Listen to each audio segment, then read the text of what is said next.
Artificial intelligence, or AI, has posed various very diverse and significant challenges to legal systems across the world.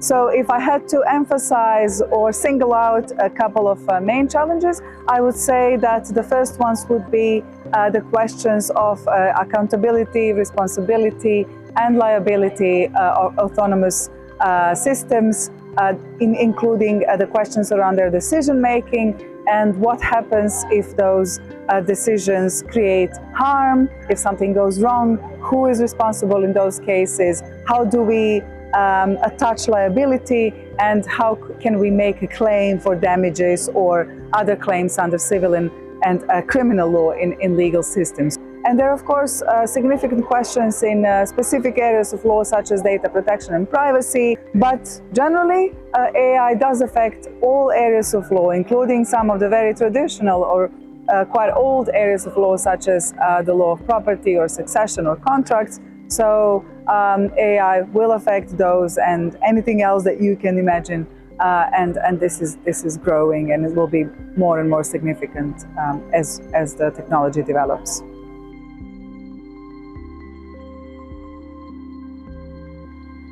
Currently in the EU, they are mostly regulated by the Artificial Intelligence Act 2024, and the systems that generate and produce deepfakes would need to label deepfakes as being synthetically created, so not being genuine but being fake, meaning that there is a transparency obligation mostly on those systems and deepfakes in the European Union. There's also the Digital Services Act that would mandate platforms to moderate some of the problematic uses of deepfakes that are potentially offensive or problematic, manipulative, etc. So those two pieces of legislation are crucial in the EU for deepfakes.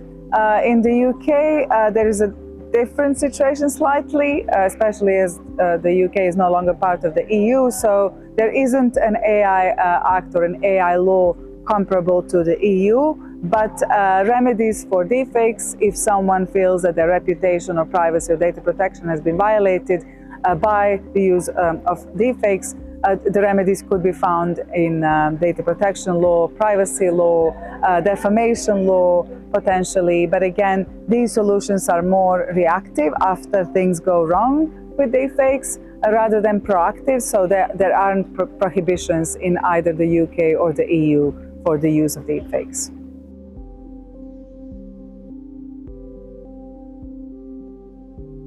So this is a very complex and difficult question. So in short, it is very difficult because European countries vary really significantly in protecting image and face of a person, for example.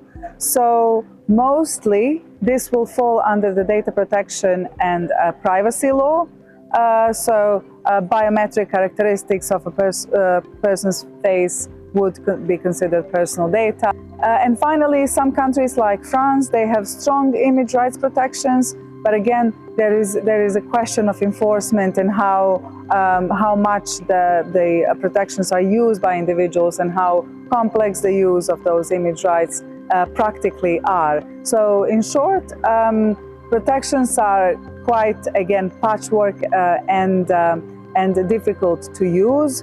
Often, so there aren't very solid, instinctive or straightforward solutions, unfortunately, for this area in the EU, and a similar could be said for the UK as well.